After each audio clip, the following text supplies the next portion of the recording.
सादर नमस्कार, सादर जय जिनेंद्र। क्षमा न्यूज चैनल कहीं भी कभी भी सही और सकारात्मक समाचारों के लिए देखना और सुनना न भूलें। साथ में आपसे विनम्र निवेदन है कि यदि आपने इस चैनल को सब्सक्राइब नहीं किया है तो कृपया अवश्य कीजिए और शेयर और लाइक करना न भूलें। नमोस्तु गुरुदेव, नमोस्तु। मेरे भाग्य बहुत प्रबल हुए हैं कि आज आपने फिर से मुझे एक बार प्रश्न करने के लिए अनुमति दी है। गुरुदेव, आपका शंका समाधान 7 साल से मैं देख रहा हूँ। 6:18 पे टीवी पे बैठ जाता हूँ और 7:15 बजे जैसे ही ये काटते हैं टीवी एकदम ख़राब लगने लगता है, क्योंकि वो प्रोग्राम मैं ज़्यादा से ज़्यादा देखना चाहता हूँ। आपका नॉलेज लेवल और आपका तप और ज्ञान इतने हाई लेवल का है कि मैं गुरु नहीं बल्कि साक्षात मोक्ष प्राप्त भगवान के सामने बैठा हूँ। ये मुझे बिल्कुल पक्का पता है। अब मेरा प्रश्न ऐसा है, मैं अनादर नहीं करना चाह रहा गुरुओं की, लेकिन मेरे दो बहुत छोटे छोटे क्वेरीज हैं जो कई सालों से मेरे दिमाग में है। गुरुदेव, भारत में आज गली गली और मोहल्ले मोहल्ले में और जगह जगह शहरों में गुरु ही गुरु दिखते हैं मुझे। जो है एक प्रकार से गुरुओं की बाढ़ आ गई है, और इतने गुरु होने के बाद भी भारत में इतना अधर्म हो चला है। इसके कंपैरिजन में मैं दुनिया के कई देशों में घूमा हूँ, विकसित देशों में। वहाँ पे कोई गुरु नहीं होता है, ना वहाँ पे करप्शन है, वहाँ पे सीधे साधे लोग हैं और बहुत अच्छा काम करते हैं। तो इतने गुरु होने के बाद ये क्या स्थिति हो रही है? क्या हमारे ये देश के लोग बिना गुरु के नहीं रह सकते क्या? पहला प्रश्न ये है।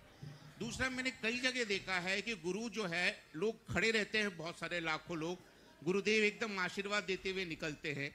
और कुछ जगह मंचों पे मैंने देखा है कि एक गुरु कहता है लोगों से कि तुम एक विश मांग लो, सबकी आज एक विश पूरी हो जाएगी। क्या इतना पावर रहता है गुरुदेव में सभी की विश एक ही साथ पूरी करने का? और क्या ये नियति के कर्म सिद्धांत में इंटरफियरेंस नहीं है क्या? ये दो मेरे प्रश्न है गुरुदेव आपसे। बहुत अच्छा सवाल है। पहले तो मैं चाहूँगा प्रोफेसर साहब का जोरदार अभिनंदन करें।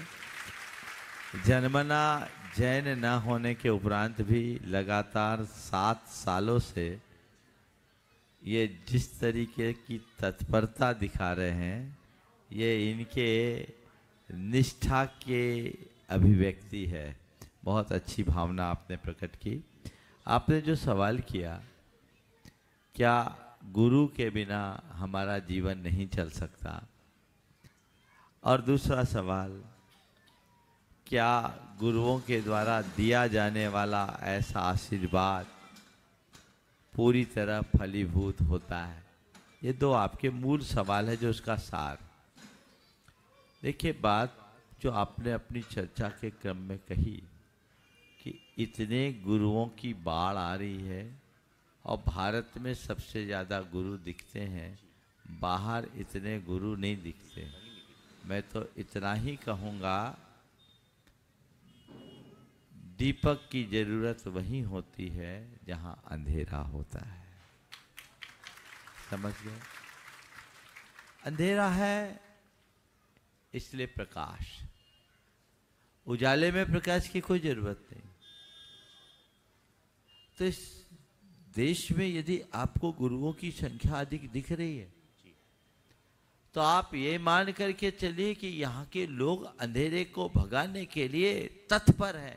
इसलिए गुरु हैं। गुरु एक दीपक है जो उजाला फैलाते हैं। हमारे यहाँ कहा गया, ज्ञान तिमिरांधा नाम ज्ञानंजन शलाकया चक्षुरुन्मीलितम येन तस्मै श्री गुरुवे नमः। जो अज्ञान के अंधेरे से अंधे हैं, उनको ज्ञान की अंजल सलाका लगाकर जो आंखें खोलते हैं, वे गुरु हैं। गुरु प्रकाश बांटते हैं, गुरु दिशा देते हैं, गुरु दृष्टि देते हैं, गुरु हमें आँख देते हैं। इसलिए गुरु की महिमा हमारी संस्कृति में अपार बताई गई। हमारे यहाँ तो कहा गया, गुरु की महिमा वर्णी न जाए, गुरु नाम जपो मन वचन का। तो गुरु की महिमा, गुरु की उपयोगिता को कभी नकारा नहीं जा सकता। लेकिन एक बात जरूर है कि हर अच्छाई की ओट में बुराई फलती है। तो गुरु है तो साथ में गुरु घंटाल भी है। समझ गए? गुरुओं ने रोशनी दी और गुरु घंटालों ने घटा टोप। गुरु शब्द भारत का मूलभूत शब्द है। गुरु में 2 अक्षर हैं, गु और रू। गु यानी गूढ़ अंधकार और रू यानी रोशनी, प्रकाश। जो गूढ़ अंधकार से प्रकाश की ओर ले जाए वो गुरु है। अंधेरा हमारे अंदर बहुत है जो हमें दिखता नहीं। उस अंधेरे को भगाने का रास्ता अगर हमें मिलता है तो केवल गुरु से मिलता है। इसलिए गुरु की जरूरत तो है ही। मैं आपसे पूछता हूं, किसी अनजान रास्ते में जा रहे हो, जिस रास्ते का उससे पहले कोई अनुभव नहीं, अकेले जाओगे, भटकने की संभावना रहेगी कि नहीं? पूरी संभावना रहेगी। पूरी संभावना। ऐसे मौके पर आप लोग कहीं जाते हैं तो अपने साथ कोई गाइड रखते हैं कि नहीं? रखते हैं। कहीं भी अनजान जगह में जाना है, भटकने से बचने के लिए गाइड की जरूरत होती है। भारत की संस्कृति कहती है तुम्हें जिस डगर पे जाना है, जो मंजिल है, उसका तुम्हें कोई अनुभव नहीं। अगर मोक्ष को जाना है तो उसके गाइड के रूप में गुरु हैं, उनका हाथ पकड़ करके चलो तो आगे बढ़ पाओ। बिना गुरु के हस्तावलंबन के आप आगे बढ़ नहीं सकते। इसलिए कहा जाता है जिसका कोई गुरु नहीं उसका जीवन शुरू नहीं। बिना गुरु के आगे आप जाओगे ही नहीं। आगे बढ़ो, बशर्ते जिसे आप गुरु के रूप में स्वीकार कर रहे हो उसमें गुरुत्व तो होना चाहिए। नाम के गुरु तो बहुत है और आजकल तो गुरु शब्द दूसरे अर्थ में भी प्रसिद्ध हो गया। ये तो बड़ा गुरु है ना? तो ऐसे भी लोग हैं, अरे बड़े गुरु हैं। तो ये भाई ऐसी गुरुता से नहीं, वस्तुतः वही गुरु है जो हमारे जीवन के गूढ़ रहस्य का उद्घाटन करे। गूढ़तम रहस्य के उद्घाटन करने वाले तत्व का नाम गुरु है। इसीलिए हमारे यहाँ गुरु को कहा गुरुर् ब्रह्मा गुरुर् विष्णु गुरु देवो महेश्वर, गुरु साक्षात परब्रह्म तस्मै श्री गुरुवे नमः। ये बात आपको केवल और केवल भारत में मिलेगी। समझ गए? आपने कहा पश्चिम में इतने गुरु नहीं है ना? तो पश्चिम वालों ने अभी तक परमात्मा का स्वाद भी नहीं जाना। गुरु ही एक ऐसे तत्व है जो एक साधारण प्राणी को उसके परमात्मा से जोड़ते हैं। गुरु का काम कुछ नहीं है, उनका एक हाथ परमात्मा की तरफ होता है, दूसरा हाथ शिष्य की तरफ होता है। गुरु शिष्य का हाथ पकड़ते हैं और परमात्मा से जोड़कर अपने आप को फ्री कर लेते हैं। गुरु की केवल इतनी भूमिका है। जिनको परमात्मा की प्यास है वो गुरु के पास जाएंगे। जिसको पैसों की प्यास है उसे गुरु के पास जाने की क्या जरूरत है? भारत की संस्कृति में और पश्चिम की संस्कृति में यही मौलिक अंतर। हमारी संस्कृति ने परमात्मा को खोजा, उनने परमाणु को खोजा। हमारी संस्कृति ने परमार्थ को खोजा, उनने पदार्थ को खोजा। हमने परमेश्वर को पूजा, उनने पैसों को पूजा। हमने त्याग को पूजा, उनने भोग को पूजा। तो उनके अंदर परमात्मा की तलाश थी ही नहीं, तो गुरु कैसे आएंगे? हम सब इस अर्थ में सौभाग्यशाली हैं कि हम ऐसी पवित्र धरा में जन्म लिए जहां गुरुओं की सनातन प्रणाली चल रही है, परंपरा चल रही है, परिपाटी चल रही है। उनके माध्यम से हम अपने जीवन को आगे बढ़ा रहे हैं।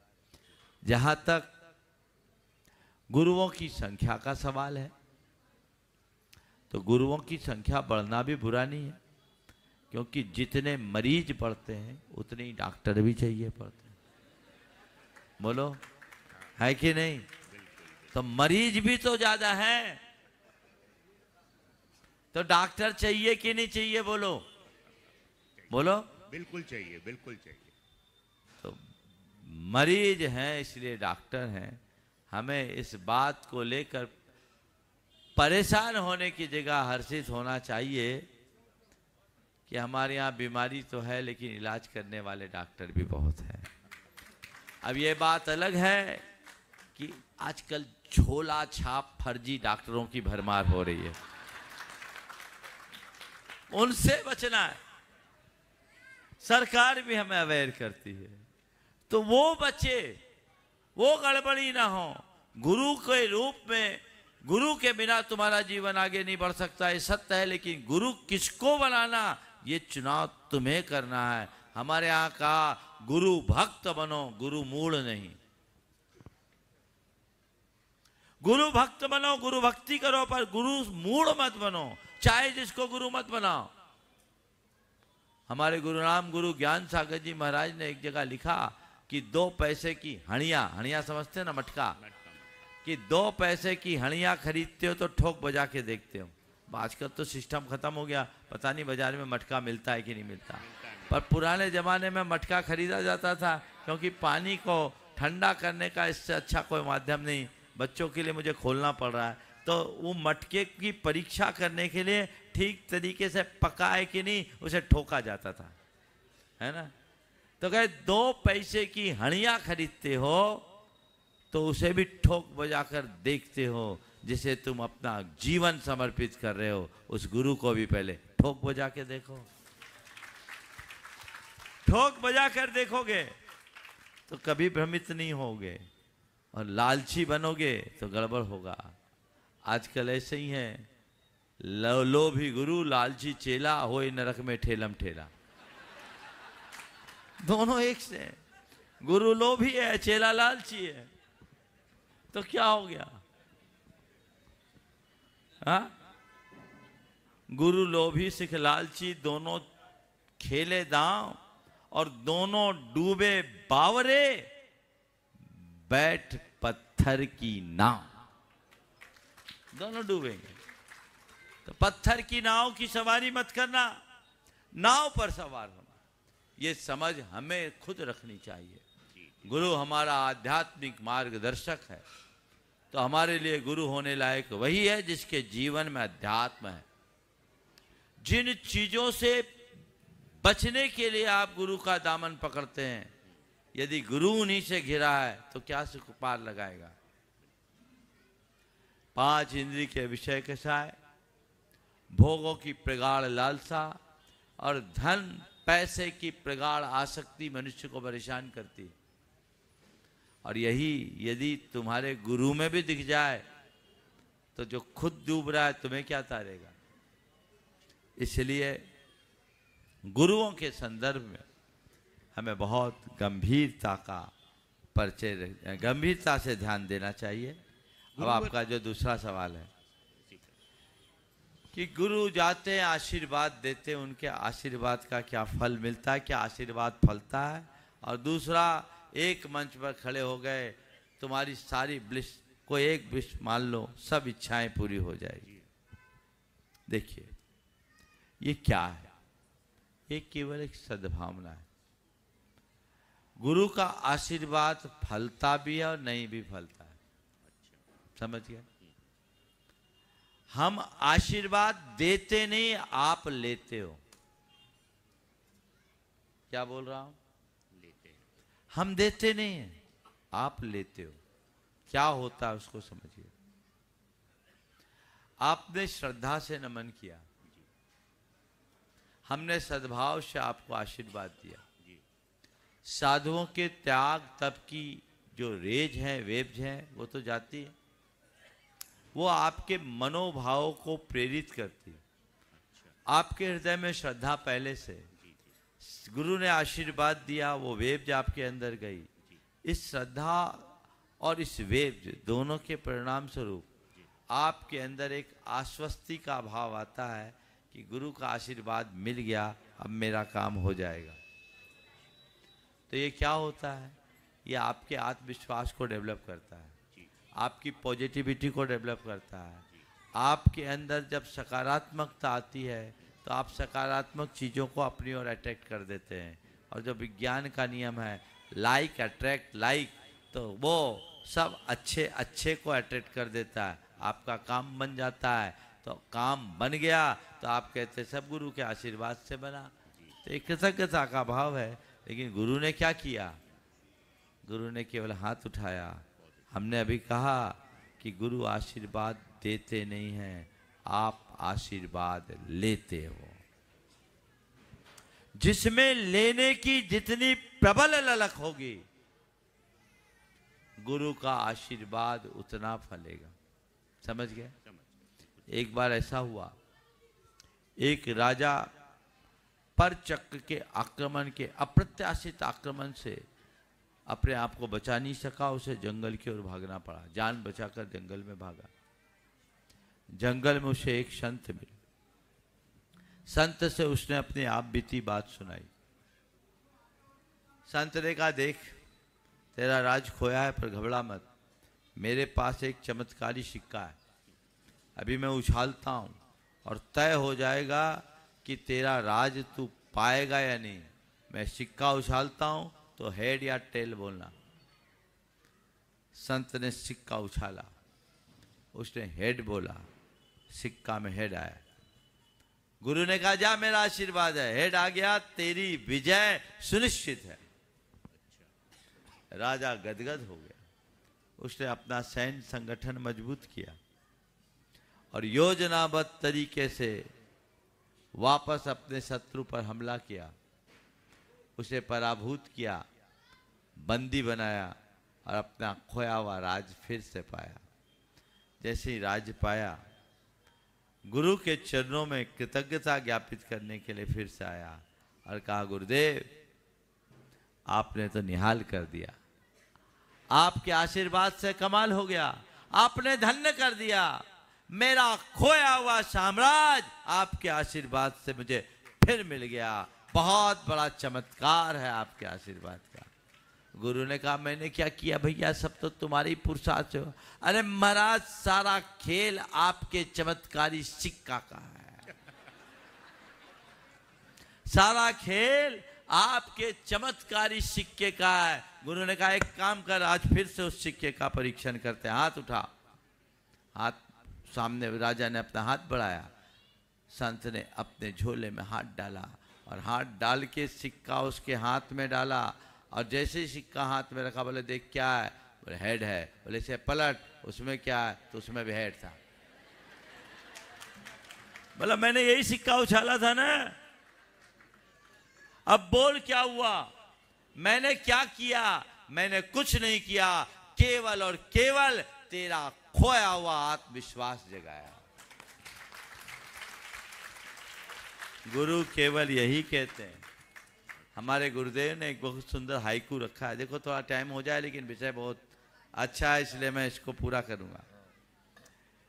गुरु ने मुझे प्रकट कर दिया। गुरु ने मुझे प्रकट कर दिया। दिया दे दिया। हाइकू 5, 7 और 5 3 पंक्तियों की 5 अक्षर, 7 अक्षर और 5 अक्षर की कविता होती है। और गुरुदेव ने इन 17 अक्षरों में सब बातें कह दी। गुरु ने मुझे प्रकट कर दिया। दिया दे दिया और कुछ नहीं किया, प्रकाश दिया। उस प्रकाश में हमें सब दिख गया। देखो आपसे एक बात बोलता हूं, गाढ़ा अंधेरा हो, हाथ पर हाथ नहीं सूझता, और उस जगह कितना ही बड़ा खजाना रखा हो, आपको पता लगेगा क्या? हाँ, पड़ा है। लेकिन हमने एक दिया जलाया या टॉर्च मारी और जैसी प्रकाश हुआ आपने देखा अरे ये रत्नों से बड़े हंडे हैं,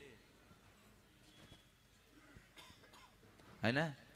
आप अपने आप को धन्य मानेंगे और जिसने रोशनी दिखाया उसको आप कहेंगे कि आपने तो कमाल कर दिया, निहाल कर दिया, है ना।